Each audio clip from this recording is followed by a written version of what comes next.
मुख्यमंत्री भजनलाल शर्मा और केंद्रीय जल शक्ति मंत्री CR पाटिल डूंगरपुर जिले के खड़गदा गांव पहुंचे। उन्होंने जन सहयोग से अहमदाबाद के साबरमती रिवर फ्रंट की तर्ज पर खड़गदा में मोरन नदी और जल संरक्षण को लेकर किए जा रहे भागीरथ प्रयास का अवलोकन कर रामकथा में शामिल हुए। साथ ही सीएम ने मोरन नदी के विकास को लेकर लगाए गए प्रदर्शनी का भी अवलोकन किया। जल संरक्षण के लिए जन सहयोग से बनाए गए कुएं का पूजन कर लोकार्पण किया गया।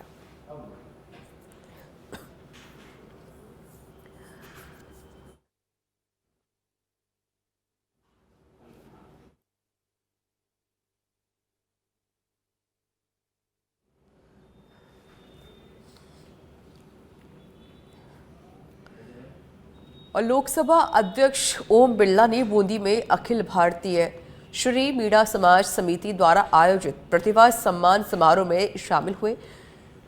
कार्यक्रम में संबोधित करते हुए स्पीकर ओम बिरला ने कहा कि समाज ने संघर्षों व चुनौतियों का सामना करते हुए कड़ी मेहनत के फलस्वरूप अपने लक्ष्यों को हासिल किया है। जब तक समाज का हर व्यक्ति शिक्षित, सशक्त और समान अवसरों से युक्त नहीं होगा, तब तक सच्चे समाज का निर्माण संभव नहीं है। समाज को प्रगति और समानता के पथ पर अग्रसर करना है तो शिक्षा सबसे महत्वपूर्ण है। मुझे खुशी है कि समाज की प्रतिभाएं देश विदेश में अपना योगदान दे रही हैं। मेरा सपना है कि हाड़ौती क्षेत्र की युवा शक्ति भी देश दुनिया में नेतृत्व करे। समाज में कोई भी बेटा बेटी धन के अभाव में शिक्षा से वंचित नहीं रहेगी। पंचायती राज राज्य मंत्री ओटाराम देवासी सिरोही दौरे पर रहे। सिरोही सर्किट हाउस पहुंचकर जन सुनवाई की, वहीं जनप्रतिनिधियों, पार्टी कार्यकर्ताओं और आमजन से मुलाकात की। जन सुनवाई के दौरान राजस्व ग्राम बनाने, सड़कों के नवीनीकरण, बंद पड़े आम रास्तों को खुलवाने सहित कई परिवेदनाएं सामने आई। मंत्री ने संबंधित अधिकारियों को समस्याओं के समाधान के निर्देश दिए।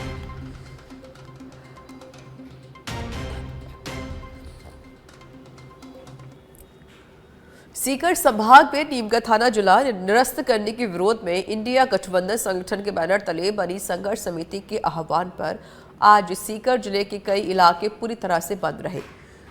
बंद के दौरान अधिकतर व्यापारियों ने खुद ही अपने प्रतिष्ठान बंद रखकर बंद को समर्थन दिया।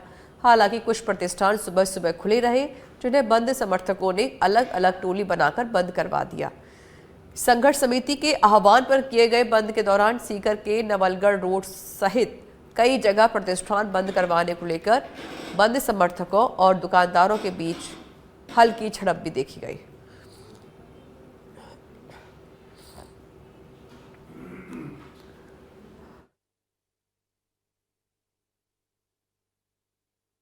राजस्थान सरकार के सीकर संभाग और नीमका थाना निरस्त करने के मामला अब तूल पकड़ लिया है। सीकर और पूरा शेखावाटी क्षेत्र के लोगों ने आज सीकर बंद का आह्वान किया है। अब देख सकते हो कि इस समय मैं जाट बाजार हूँ। यहाँ पर राजनीतिक, व्यापारिक और सामाजिक संगठनों से जुड़े हुए लोग बड़ी संख्या में है। यहाँ पर स्वैच्छिक रूप से बाजार बंद कराने की अपील कर रहे हैं। यहाँ पर आप देख सकते हो, मैं कहूँगा कैमरामैन को थोड़ा सा यहाँ पर बता दें, यहाँ पर नजर जाएगी, यहाँ पर आपको दुकानें बंद नजर आएगी। वहीं सुरक्षा की दृष्टि से भी यहाँ पर सीकर पुलिस है मोर्चा संभाल रखी है। कुछ लोगों से मैं बात करा देता हूँ। आपको बता दूं कि पूर्वज सरकार, कांग्रेस सरकार ने सीकर को संभाग बनाया था और सरकार ने 9 जिलों को निरस्त कर दिया। उसमें से सीकर का नीमका थाना अलग जिला बना था।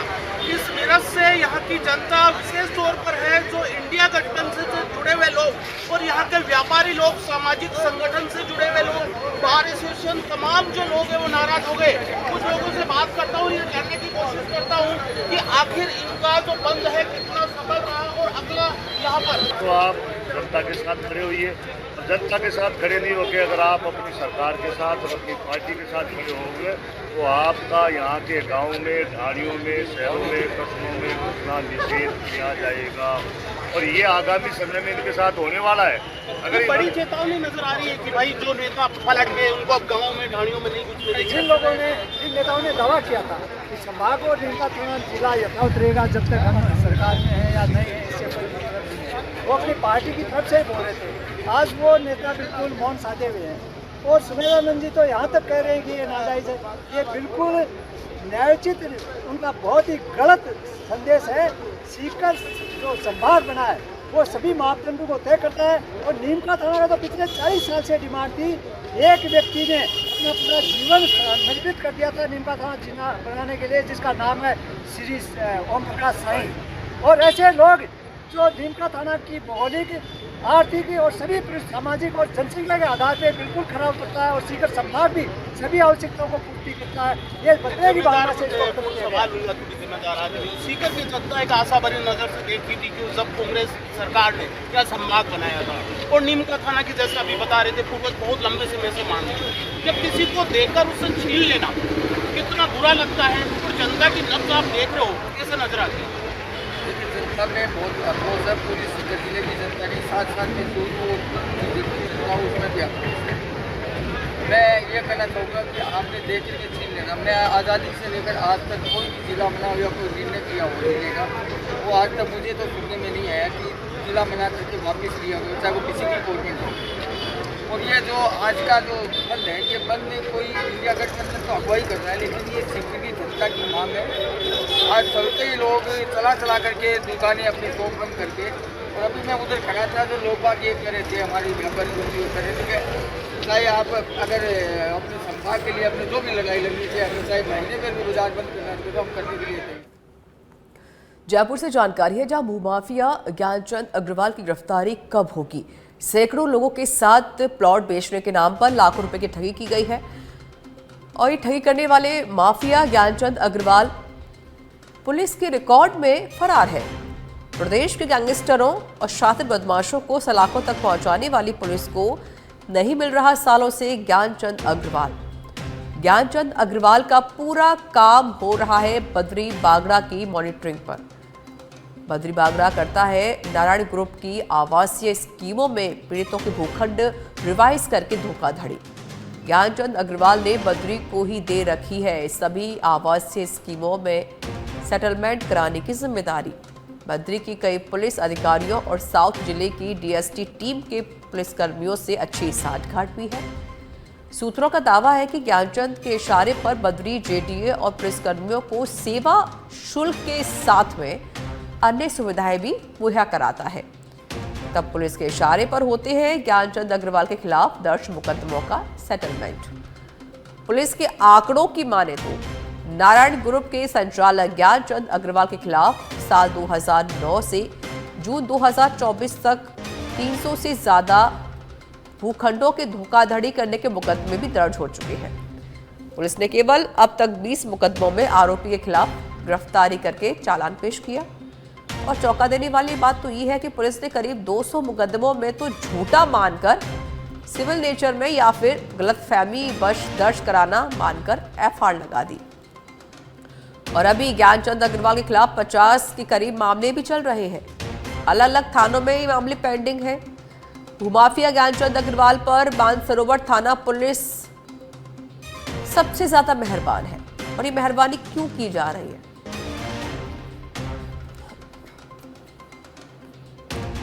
टोंक जिले के दूनी से खबर है, चाय की दुकान में गैस की टंकी से आग लगी। आवा कस्बे के बस स्टैंड पर यह हादसा हुआ है, जिसमें एक महिला भी गंभीर रूप से घायल हुई है। तस्वीरें आप देखें, आवा कस्बे के बस स्टैंड पर ये आग लगी है। एक महिला गंभीर रूप से घायल हुई है, जिसे अस्पताल पहुंचाया गया है। इलाज उसका जारी है। चाय की दुकान में गैस की टंकी में भीषण आग लगी और एक महिला भी घायल हुई है इस हादसे में, जिसे अस्पताल पहुंचाया गया। उसका अस्पताल में इलाज जारी है। चाकसू कोट खावदा इलाके में एक व्यक्ति की संदिग्ध परिस्थितियों में मौत हो गई। मृतक देव नारायण गुर्जर जगरामपुरा का रहने वाला था। मृतक के परिजनों ने हत्या की आशंका जताते हुए और मृतक की पत्नी ने पुलिस थाने में नामजद रिपोर्ट दे दी है। मामले का खुलासा करने व आरोपियों की गिरफ्तारी की मांग को लेकर परिजन और ग्रामीणों ने पुलिस थाने पहुंचकर प्रदर्शन किया। पुलिस ने उचित कार्रवाई का आश्वासन देकर मामला शांत कराया। जानकारी के मुताबिक देव नारायण गुर्जर 2 जनवरी को 5 लाख रुपए लेकर जमीन का सौदा करने गोविंद गुर्जर व अन्य के पास आ गया था। इसके बाद वह घर पर नहीं लौटा। देर रात को देवनारायण के अस्पताल में भर्ती होने की जानकारी मिली। इस पर परिजन चाकसू अस्पताल पहुंचे। देवनारायण के शरीर पर कट के घाव के निशान थे। अस्पताल में देवनारायण की मौत हो गई। देवनारायण स्विफ्ट कार में बेसुध पड़ा हुआ मिला था। कार में खून के निशान भी थे और रुपए गायब मिले। परिजनों ने गोविंद गुर्जर से पूछताछ की तो वह संतोषप्रद जवाब नहीं दे पाया और मौके से चला गया। परिजनों ने गोविंद गुर्जर व अन्य पर हत्या का आरोप लगाते हुए पुलिस थाने में रिपोर्ट दे दी है।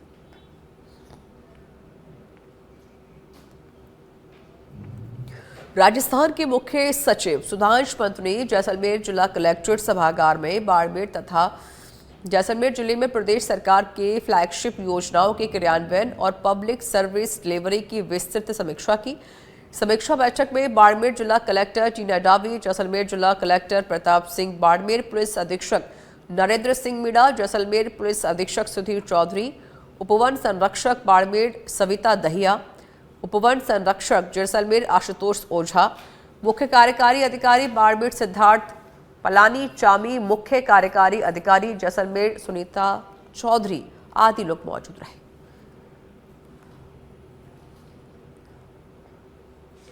आज श्रीमान मुख्य सचिव महोदय की अध्यक्षता में बाड़मेर और जैसलमेर जिले की संयुक्त समीक्षा बैठक आयोजित की गई थी, जिसमें गवर्नेंस से रिलेटेड इश्यूज जैसे ज़मीन से जुड़े मुद्दे, म्यूटेशंस, कन्वर्जन एप्लीकेशंस और प्रधानमंत्री सूर्यघर मुफ्त बिजली योजना, उसके बाद प्रधानमंत्री आयुष्मान भारत मिशन, इन सभी योजनाओं के बारे में चर्चा की गई और समीक्षा बैठक आयोजित की गई।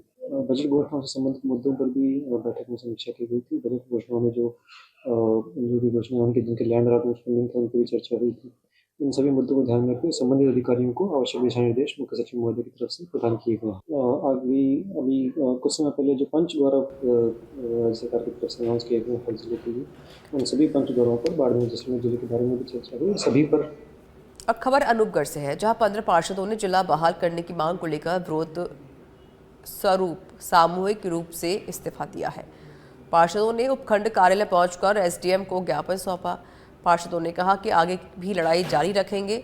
इस्तीफा देने वालों में से 4 भाजपा के, 4 कांग्रेस के और 7 पार्षद हैं निर्दलीय।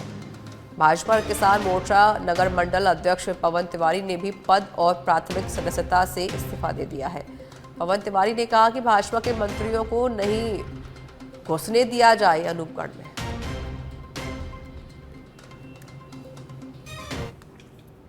को इस्तीफा देना चाहिए, लेकिन उसी क्रम के चलते हम एक बार 15 पार्षद जो हैं वो इस्तीफा दे रहे हैं और बाकी आने वाले टाइम में और भी इस्तीफा देंगे। लेकिन ये सरकार के जो फैसला है उसके ये विरोध स्वरूप ये हमारा त्याग पत्र है। हमारा त्याग पत्र ये नहीं है कि हम ये त्याग पत्र देके घर पे चुप बैठ जाएंगे, ऐसा कुछ सिस्टम नहीं है।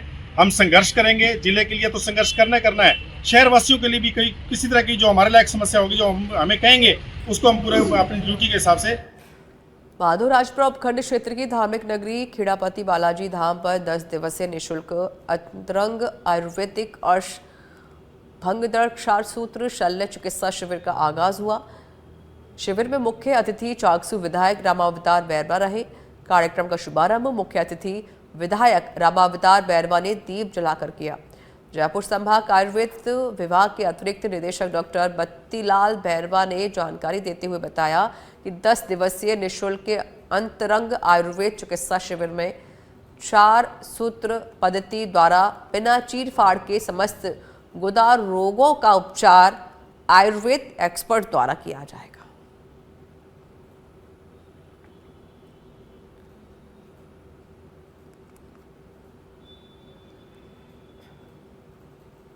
सिरोही के आबू रोड से बड़ी खबर सामने आ रही है, जहां आबकारी विभाग ने फिर नकली शराब पर बड़ी कार्रवाई की है।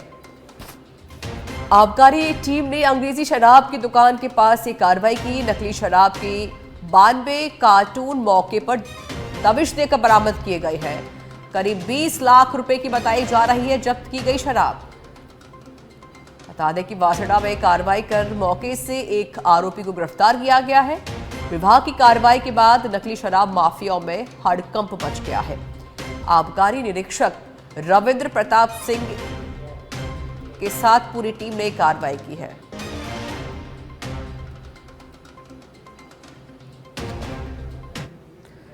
और रामगढ़ थाना अंतर्गत करौली खालसा गांव में दोपहर बाद दो पक्षों में जमकर पथराव हो गया, जिसमें एक पक्ष के 5 साल के बच्चे पथराव के दौरान चोट लगने से मौके पर मौत हो गई। वहीं उसी पक्ष की बुजुर्ग महिला व एक बच्ची के भी चोट आई है। झगड़े की सूचना पर रामगढ़ पुलिस भी मौके पर पहुंची और झगड़े की स्थिति को शांत करवाया गया। और साथ ही जब बच्चे को अस्पताल लेकर पहुंचे तो डॉक्टरों ने उसे मृत घोषित कर दिया। फिलहाल पुलिस ने मृतक के शव को परिजनों को सौंप दिया है। पुलिस पूरे मामले की जांच कर रही है। आस मोहम्मद नाम के व्यक्ति ने एक रिपोर्ट दी है रामगढ़ थाने को, जिसमें उन्होंने कहा है कि उनके साथ उनके पड़ोस में रहने वाले व्यक्तियों ने झगड़ा किया है और उनके जो पोते हैं उनकी मृत्यु हुई है गंभीर चोट लगने की वजह से। इस पर प्रकरण दर्ज किया जा रहा है और निष्पक्ष जांच करके जो दोषी होंगे उसको जल्दी। किन धाराओं में मुकदमा दर्ज किया है? और मुख्यमंत्री भजन लाल शर्मा बजट पूर्व बैठकों में चर्चा करेंगे। 16 जनवरी से 22 जनवरी तक चर्चा करेंगे। विभिन्न हितधारकों के साथ आयोजित होने वाली बजट पूर्व बैठकों में चर्चा करेंगे। 16 जनवरी को कर्मचारी संघों, 17 जनवरी को चिकित्सा क्षेत्र तथा जनजातीय क्षेत्र, 20 जनवरी को उद्योग एवं सेवा तथा कर सलाहकारों, व्यापार व उद्योग जगत के प्रतिनिधियों से बजट पर सुझाव हेतु चर्चा की जाएगी। 21 जनवरी को युवा व खेल क्षेत्र तथा महिला प्रतिनिधियों व प्रतिभाशाली छात्र, 22 जनवरी को किसान, पशुपालक और डेयरी संगठनों और एनजीओ, उपभोक्ता फोरम आदि से भी सुझाव लिए जाएंगे। आगामी बजट हेतु वित्त विभाग की वेबसाइट पर 10 जनवरी तक सुझाव ऑनलाइन दर्ज किए जा रहे हैं। अब तक हितधारकों एवं विभिन्न वर्गों की ओर से 75,000 सुझाव प्राप्त हुए।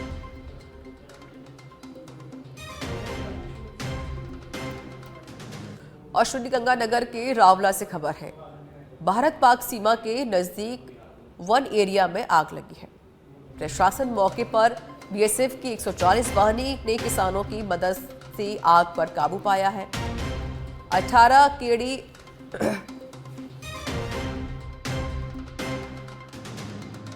वन एरिया में ये आग लगी है।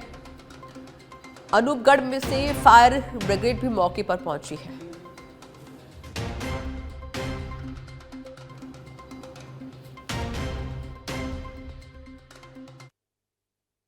तालाब पर पट्टा देने के मामले ने तूल पकड़ लिया है, जिसे लेकर पूर्व पालिका अध्यक्ष और वर्तमान में पार्षद अंबा देवी रावल समेत कांग्रेसी नेताओं ने विरोध जताया और नगरवासियों के विरोध पर पालिका अधिशासी अधिकारी ने काम भी रुकवा लिए।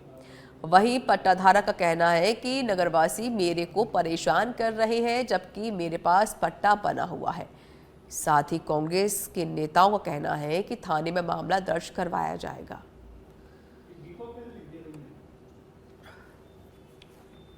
और झुंझुनू की कोतवाली पुलिस ने साइबर ठगों के खिलाफ चलाए जा रहे ऑपरेशन साइबर शील्ड अभियान के तहत कार्रवाई करते हुए बैंकों में आधार मशीन ऑपरेटर की जॉब दिलवाने के नाम पर ठगी करने वाले 3 छात्र ठगों को गिरफ्तार किया है। पुलिस ने चूरू जिले के सरदार शहर निवासी सरजीत गुर्जर, पश्चिम बंगाल के नादिया जिले के विष्णुपुर निवासी पार्थो राय तथा नघाटा निवासी आनंदे सरकार को गिरफ्तार किया है।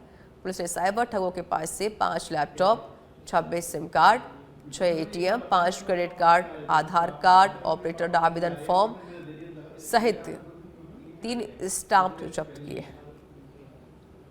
हमारे यहाँ पे सीओ राम खिलाड़ी जी, सीओ सिटी वीरेंद्र जी और एसएचओ कोतवाली के नेतृत्व में हमने इसी उसमें एक कार्रवाई करते हुए और 3 अपराधियों को गिरफ्तार किया है, जिनके नाम सरजीत गुर्जर और 2 जो है पश्चिम बंगाल के हैं, पार्थो राय और आनंदे सरकार। इन तीनों को जो है साइबर ठगी करते हुए मौके से हमने गिरफ्तार किया है। इनके पास से जो है 5 लैपटॉप में चार्जर, 26 सिम और 46 जो है आधार एनरोलमेंट ऑपरेटर आवेदन फॉर्म, चेकबुक, एटीएम, विभिन्न प्रकार के विभिन्न जो है क्रेडिट कार्ड्स। खबर अजमेर के किशनगढ़ उपखंड मुख्यालय से है, जहां नलू काकरी आवास और मुंडोती गांव में एक हिंसक जानवर के मूवमेंट ने इस पूरे इलाके में दहशत फैला दी है। हाल ही में इस हिंसक जानवर ने नलू गांव के बाहरी इलाकों में रह रहे कालवेलिया परिवार के बच्चे पर सोते समय हमला कर दिया था।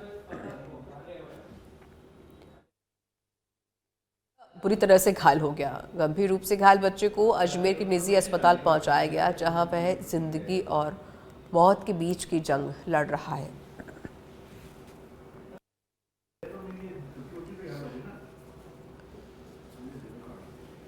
जयपुर के शाहपुरा से खबर है, जहां बेकाबू होकर सवारियों से भरी जीप पुलिया से टकरा गई। हादसे में 4 साल की बालिका समेत 3 लोग घायल हैं। घायलों को अस्पताल में भर्ती करवाया गया। गंभीर हालत में तीनों को जयपुर रेफर किया गया है। मौके से जीप चालक फरार है और पुलिस मामले की जांच कर रही है।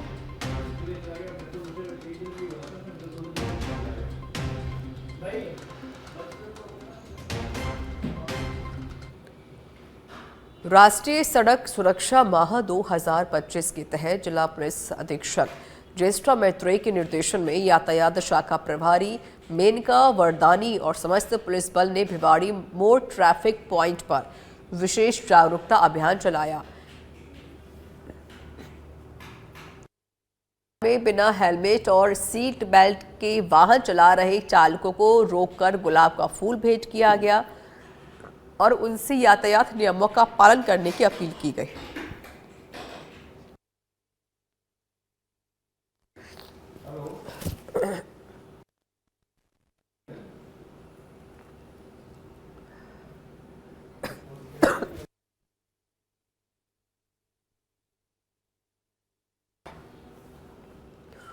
बारा के अंदर से खबर है, जहां थाकड़खेड़ी गांव में दोहरे हत्याकांड का पुलिस ने खुलासा कर दिया है।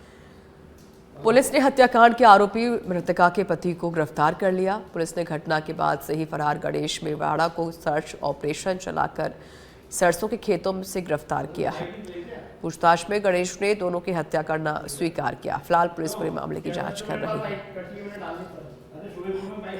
डबल मर्डर का जैसा कि आपको विदित है कि 1 जनवरी 2025 को मध्य रात्रि के करीब कंट्रोल रूम से थाना अंता के ऊपर फ़ोन आया था और उसके अंदर बताया गया कि वहाँ पर धाकड़खेड़ी गांव के अंदर कोई झगड़ा हो रहा है। और पुलिस वहाँ पर जब वहाँ पहुँची तो वहाँ देखा कि जो है एक युवती जिसका नाम रिंकी मेवाड़ा है वो मृत अवस्था के अंदर वहाँ पर पड़ी हुई थी।